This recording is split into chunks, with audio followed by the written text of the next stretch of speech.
The radio industry has always been a tough field to break into, especially for young people aged between 16 and 25. However, in recent years, community radio stations have begun to breed a brand new generation of radio presenters, producers and researchers. One such example is Kicfm, a community radio station based in Wolverhampton that at the moment is applying for FM status. We spoke to acting station manager Jamie Powis about Kicfm and the effect an FM licence will have on the young people of Wolverhampton.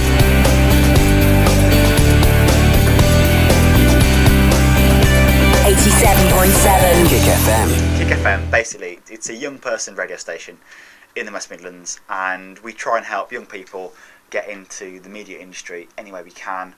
And even that, it's a good place to get young people off the streets and just try and give young people a voice and like a media platform. We really want to go FM. It'd be awesome for us. And at the moment in Wolverhampton, you can only get one long-term community licence. And at the moment, that's another station called WCR. To get kind of another station on FM, we can only go for short-term licences. We could go for up to a month, I think, with a short-term licence. But due to budget, we're only going for 2 weeks. So it is a very expensive thing to do. We intend to get a bit of funding from a company called MediaBox.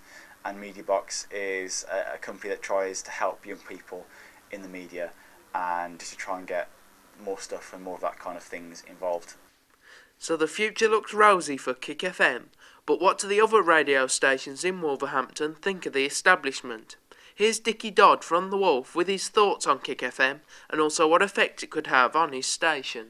Obviously with Kick, I think it's a great organisation that does help young people who have the aspiration and the idea and the hunger to get into radio, to try their hand at it.